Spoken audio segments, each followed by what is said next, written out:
Alright, what is good, ladies and gentlemen? It is the Mass Review Ranker. It's been a while since we've been ranking, but yeah, it is the Mass Ranker today, and we are doing a ranking for all of the Yakuza 4 characters.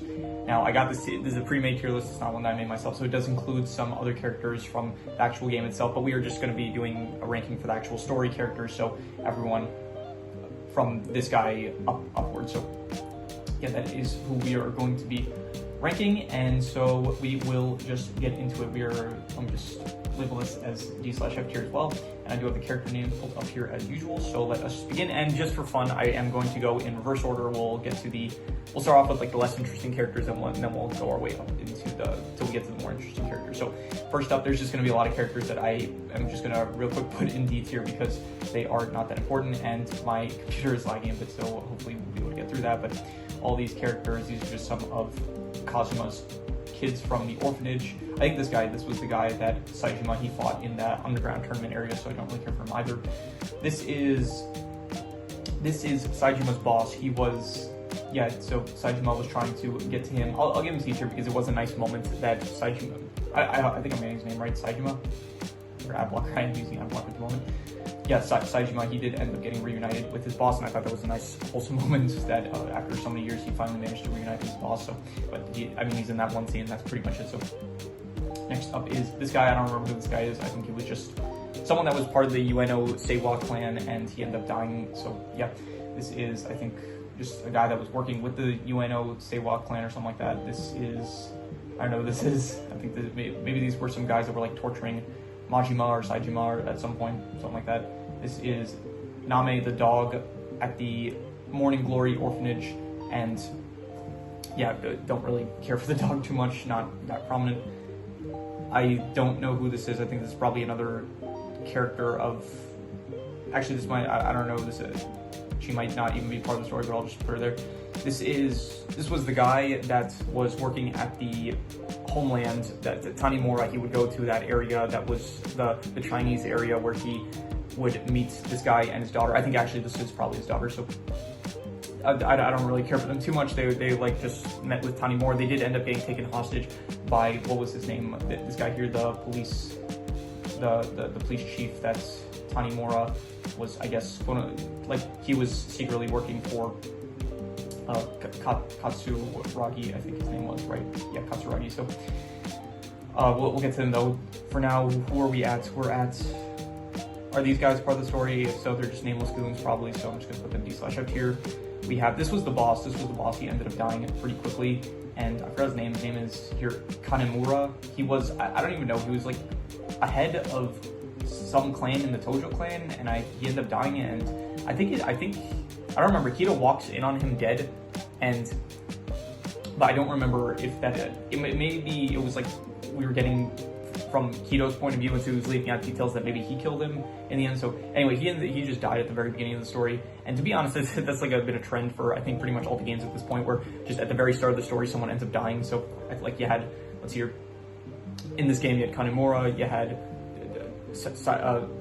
Dojima in here, Daigo Dojima's father, whatever his name was, in Yakuza Kiwami, and just they have like a trend of killing off characters at the very start of games, but that makes sense because it does get the story going. So these guys are just people that were working in the UNO Seiwa clan that ended up getting, this guy, he was, I don't know, these are just goons of the UNO Seiwa clan. So anyway, okay, now we're getting into some of the more prominent characters. I think this was, I forgot his name, he was working with Katsuragi. He is, let's see here, his name is Shibata. Yes, so Shibata, I'm gonna give him D/F tier. He was working with Katsuragi, and he did play like a pretty big role in the story, but even so, it's like his character just ends up getting killed by Arai like pretty quickly, and I don't know, his role in the story is like pretty impactful, but even so, it is not really I don't know, he's just very forgetful compared to a lot of the other characters in the story. This is Pseudo, if I'm not mistaken. I think that's the name, Pseudo. Let's see here. Yes, Pseudo. So he is the chief commissioner, I think, of Kamurocho, and he is a friend of Date that ends up helping him out. I'll give him C tier. He just kind of makes, I think he helps Tanimura to arrest, what was his name? This is Sugu. I'm really bad with the names. Sugiuchi. So he helps Tanimura to arrest him, but then Sugiuchi ends up running away, and then at the end he does help Date to deliver the newspapers, basically exposing the chief commissioner for his here, Munakata for all his corruption. So I'll give him the C tier just because he doesn't play a big role in the story, but he is still a cool cameo for a character that we've seen before, I'd say. So this guy, this is, again, I forgot his name, Hisai, yeah, I would give him probably, I'll go C tier. Like, he didn't play a big role in the story, but I did like the plot twist. This game had probably the most plot twist out of any of the Yakuza games so far, and I did like all the plot twists. And I honestly, it was a plot twist I did see coming, where it's like I was like, okay, definitely he is working for the bad guys, and so it was kind of obvious to see coming. But even so, I thought it was like a interesting plot twist, I guess. And he ultimately does end up. He took these two as he took these two as hostages, but then he ends up just committing suicide instead of killing them because he wants to like take control of his own life, something like that. So yeah. Anyway, this is one of the guards that was working at the Okinawa Penitentiary. I'm just going to go D/F tier. Don't really care for him that much. This is one of Majima's underlings, and I'll give him B tier because just, you know, Majima, the nature of Majima's character is just a very fun character, and so in proxy, just any character that's kind of working for Majima is also like kind of crazy and fun to see what they're doing, and so I'll give him B tier even if he is not a very prominent character. Next up, we have the Florist. The Florist, I will give him C tier, you know, still doing his role of just providing information to whoever needs, but in this game, he helps Saejima out a bit, but besides helping out Saejima, he does kind of disappear for a lot of the rest of the game, so he ends up like getting beaten up by, I think, Katsuragi and like some of his underlings, and besides that, he doesn't play that big role in the story compared to some of the previous games. So Date, I'm getting that right? It's Date, it's not Dante, I'm pretty sure. It's your supporting, no, he's not a supporting character, he is a main character. Yeah, Date.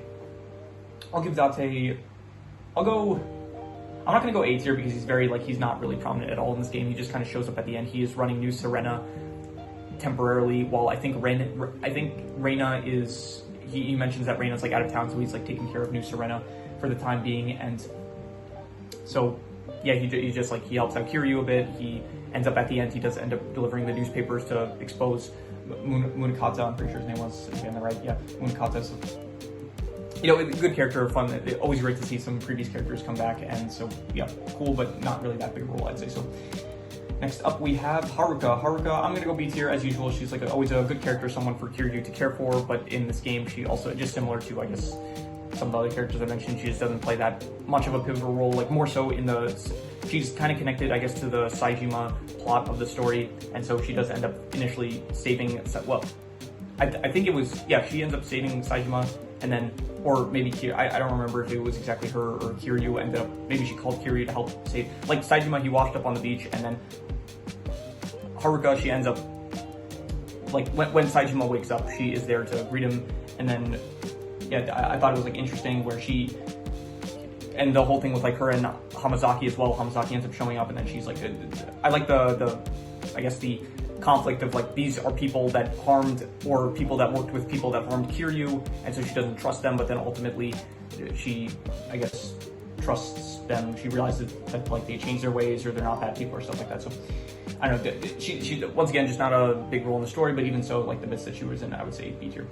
Next up, we have Munakata, the main antagonist, I would say, of the story, of the police commissioner that is very corrupt and wants money in order to be able to fund the penitentiary. He wants basically like money in order to fund the Okinawa Penitentiary number 2 in order to be able to control Yakuza and then make the police look good by releasing Yakuza and getting them arrested again. So a very corrupt police commissioner. And up until this point, I don't think we had a police villain to the scale. Like, I think in all the previous games, all the villains were Yakuza characters, if I'm not mistaken. You had Yakuza 3, where the villain was, it was Yoshitaka Mine. You had Kiwami, which the villain was, it was not Ryuja Goda, like he served the role of the villain, but then there was another character that was the villain that I don't remember at the moment. Kiwami, you had Jinu, or Juno, I forgot the name, let me see. Yakuza, I should have honestly, I don't want to like open up multiple tabs for all the characters from the previous games, because it is going to cause my computer lag more so than it already is, but you want to remember the character names. Yakuza Kiwami 2, villain, let's see here, let's just get it wasn't Ryuji Goda, like he did want to fight Kiri, but then at the end, like he did kind of redeem himself. So, was it Ryuji Goda? Like, I don't really remember anyone else that there was, but like at the end, he does kind of redeem himself. He's not like a really malicious kind of guy. I guess similar to, I'm pretty sure mine as well, he also like kind of realizes the error of his ways. Let's see here, Yakuza Kiwami, villain. it's Jigu is his name? No, it's not. Yeah, Jingu. Yeah, Jingu. And Nishikiyami, I guess, a bit in proxy, but then he also kind of like redeems his ways by the end. And in Yakuza 0, the villain was the guy that, here, we'll just check now, I guess since we're checking out the other ones, Yakuza 0 villain, it was, I guess, the heads of the Tojo clan at the time, which was, let's just check the fandom wiki. There was a lot in Yakuza 0. Yakuza 0 had a few. Here you had Kuze, you had Sohei, Dojima, Shimano as well. Sagawa was like sort of, I guess, Shibusawa. Nishitani wasn't really a villain, I would say. Awano as well. Yeah, so a good amount in Yakuza 0. But up until this point, we never had like an actual police commissioner character as the villain. So I did like that we're getting like a new type of villain in this case. So I will put him in, I'll go A tier. I think that he was definitely an A tier villain.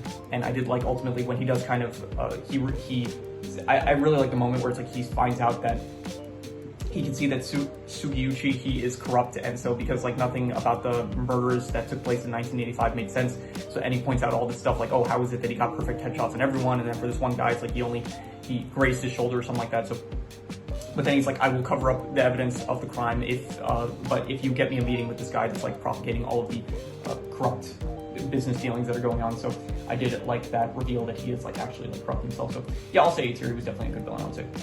Moving on, we have Daigo, and Daigo, this was interesting because it's like, up until this point, he was like a good character. Like he appears in Yakuza Kiwami 2, he is going to be the next head of the Tojo clan, and then in Yakuza 3, he does kind of get out of commission. He does end up, like, there was an assassination attempt, I think it was by, I forget, it wasn't by Joji, it was, what was his name?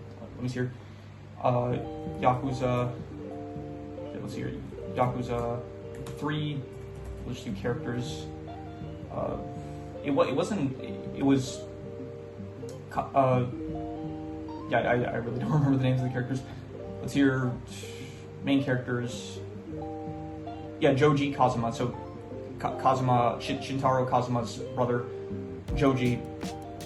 I don't think he was the one that ended up killing. No, he didn't kill Daigo, but his partner tried to kill. It was the villains here. Andre, yeah, I think Andre was the one that shot Daigo. So anyway, so in this game, you do have Daigo. The Tojo clan is kind of failing, and so he needs to, like, he kind of says he needs to deal with Katsuragi in order to, like, get the money that will allow him to fund the Tojo clan, because it is kind of, like, failing, I guess.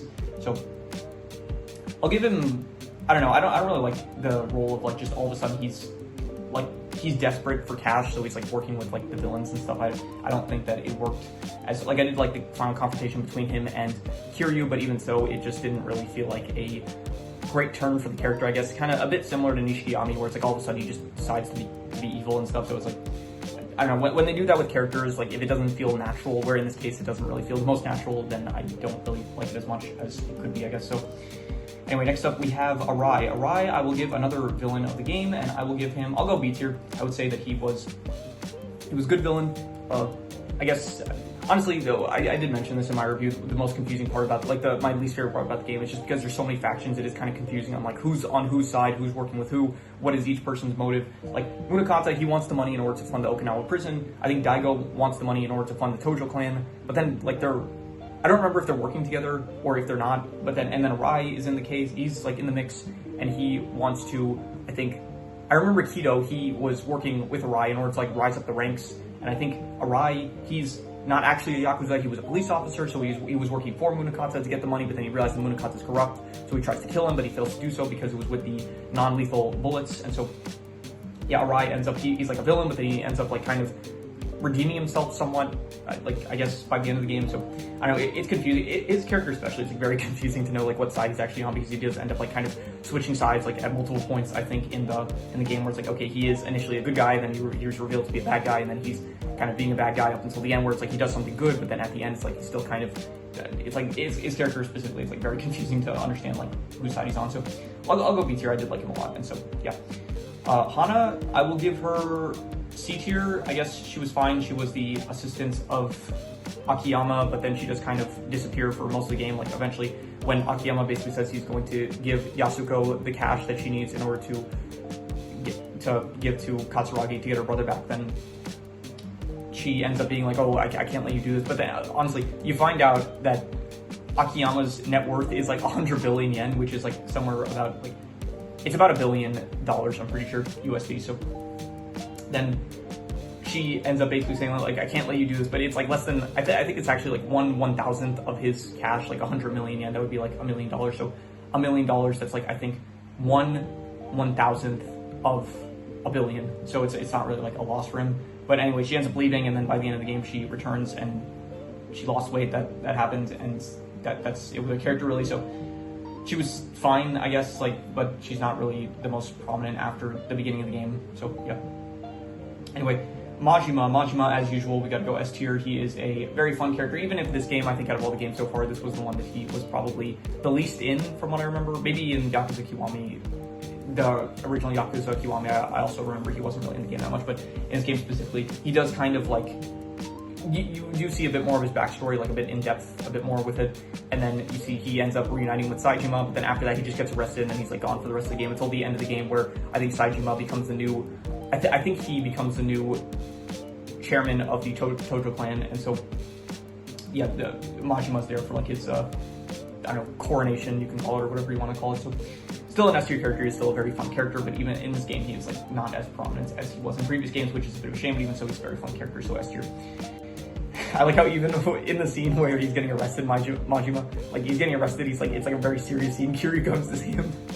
He still says like Kiryu-chan in like even in like the very serious situation they're in. So anyway, Hamazaki, I'm going to give him A tier. I think he is not as prominent as you would hope, but he is definitely the most, out of all the characters in like a Yakuza game, I think he's probably the most improved. I did not care for him at all in Yakuza 3. He was one of my least favorite characters, probably just because he was like a very, I don't know, he's like a crazy guy in the Tojo clan, and he ends up just getting defeated, and then Kiryu kind of ruins his life, and then he ends up stabbing Kiryu at the end, and then anyway, from here, he does meet Saejima in the Okinawa prison. They end up forming like a brother bond, something like that, that kind of thing that Yakuza do. And so he ends up meeting Kiryu. He kind of makes amends for like his actions and stuff, and then he does basically redeem himself in this game while helping Kiryu and Saejima to stop the whole conspiracy that's going on, basically. So I would say A tier. I very much like the use of his character, much better than Yakuza 3. I did like the character arc that he went through in this game, so definitely I would say A tier. Next up we have Sugiyuchi. I would give him probably, honestly, S tier. I think that it was, maybe not S tier, because to be honest, he's not really in the, I'm not going to go S tier, I'm going to go A tier, because he's not in the game like a lot, but then once he does kind of appear at the end, where it is revealed that he is secretly the police, he's the opposite of Arai. So Arai was a Yakuza that was secretly a police officer the whole time, so he is the opposite, where he is a police officer who was secretly a Yakuza the whole time. So he was the sworn brother of Katsuragi, and then he ends up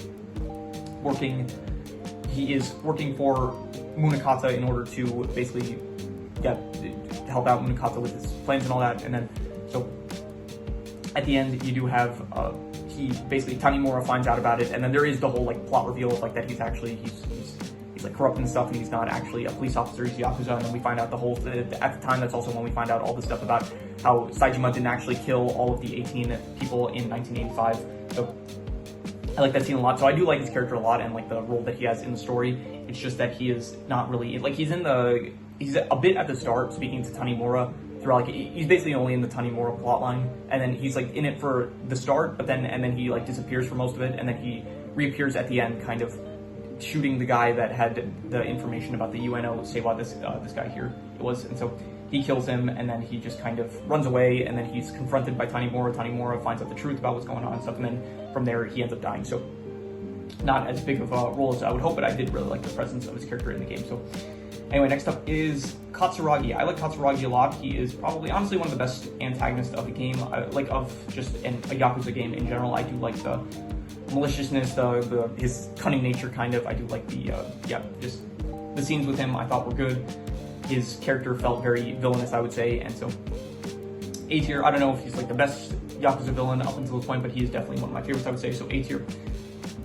Next up, we have Kido. Kido, I would give him, I'm gonna go C tier, just because he's like, I don't know, he's like introduced at the start of a guy that like knows Akiyama, and then he kind of like helps out Saejima a bit during his plotline, and then at the end it's kind of revealed that he's working for Arai because he just wants to move up the ranks in the Yakuza world, and which it doesn't feel like the best motivation, to be honest. And then he that's basically it. Then Arai kind of betrays him, shoots him with a gun, but it doesn't end up killing him, and so he appears at the end once again. I think he fights, if I'm not mistaken, here Tanimura fights Munakata and his like guards and stuff. Kiryu fights Daigo. You had, who else? Saejima ends up fighting, here Saejima fought Kido, and then Akiyama fought Arai, Arai, so, if I'm not mistaken, so, he was, like, fine, but he definitely, I don't know, it felt like his role in the story wasn't as impactful as some of the other characters, so, yeah. Yasuko, I do apologize, by the way, once again, the background, I still need to get my Windows frames back up fixed, so it's going to take a while, but it'll happen eventually, so I do apologize for the background noise. I am trying to record now, like, at later hours, just so that there's less noise in the background, so... Anyway, next up we have Yasuko. Yasuko, the sister of Saejima. I would give her probably, I'll go A tier. I did like her role in the story of like this woman that everyone is kind of, she felt like kind of the same position that Makoto was in Yakuza 0, where she is this very important character that everyone's kind of, she's like the center of like a lot of it, where so you have initially Akiyama, he ends up helping her out get the cash, and then she is Saejima's sister. Tanimura ends up helping to protect her, and then Kiryu also kind of, I think Kiryu and Tanimura less so, they kind of were involved with her, but even so, they still ended up helping to protect her at the end, and she played a very key role in the story of being the one, like the sister of Saejima. She was helping Katsuragi to get the money for, well, initially she was trying to get Katsuragi, it was the 100 million, not the 100 billion, so, but yeah. And then she performs like some murders and stuff, so, and then she ends up dying and stuff, so honestly it's hard to like explain all the stuff she does in the story, but she is a great character, I thought, and so I would give it a solid A tier. And now finally, the 4 main characters. Okay, so I think that number 1, I'll rank them in the order of, here, I'm gonna say, okay, I think they're probably all S tier, to be honest. I'm gonna say, yeah, I'll put them all S tier, I would say, and I'll do like side style at the end after I just talk briefly about them. Yeah, you do start off with Akiyama being the protagonist of the story. I think that he was good with the whole, like, him running Sky finances and helping out Yasuko. And then Saejima, you do find out, like, the backstory of, like, him and Majima and all the stuff happened in 1985. You do get a bit of a setting change with Okinawa and stuff. He ends up meeting Kiryu. Then Tanimura, you get, like, the police side of things, which I thought was very interesting. And then you have Kiryu, which, the Kiryu side of things, where he is, like, goes from like picks off of him helping Saejima, and then he ends up going to help out with what's going on with Yasuko. Initially, I think he meets Tanimura, if I'm not mistaken, and then they end up meeting Yasuko, and then from there they end up helping out Yasuko to reunite with Saejima, I think so. And then finally the whole Requiem, I think the final part is called Part 5, where they all team up together in order to find out what's really going on behind the whole conspiracy and stuff. And I think all the characters, honestly, I really enjoyed all of the parts. It was split into like basically 5 parts, but each protagonist got their own section, and each one I thought was interesting. I would probably say, if I had to rank them, I would say probably my least favorite, well, we'll go with that with side style, but in terms of like the parts themselves, I think probably my favorite part was either Tanimura or Saejima's, because I did really like the backstory stuff with Saejima, but I did also like the police aspect of Tanimura's character and finding out about like the corruption and all that stuff. So I would say those 2 parts were my favorite. I would say then Kiryu, it's like a bit, it's kind of towards the end, and it feels a bit more so like he's just kind of tagging along for like the final end of the game itself.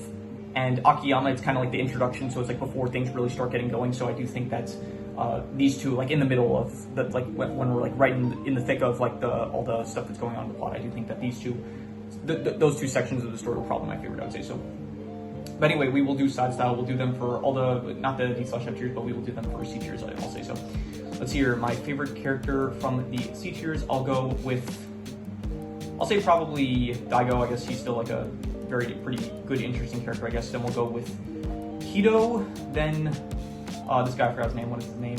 Here, I don't need the Yakuza 3 characters here. Let's see here. His name was, he was a supporting character. He should honestly kind of, I was thinking like maybe he should be listed as an antagonist, because he does kind of play an antagonistic role. So Hisai, but he didn't end up killing the hostages, but even so, yeah.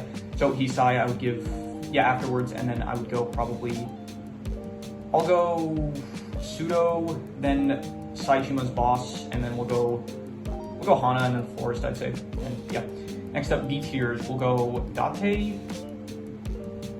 Actually, no, I'm gonna go Arai, and then Date will go, and then we'll go Haruka, and then is this guy even listed here as a supporting character? I don't think he is. He's here. Yeah, I don't think he's listed here, but he's like one of Majima's underlings.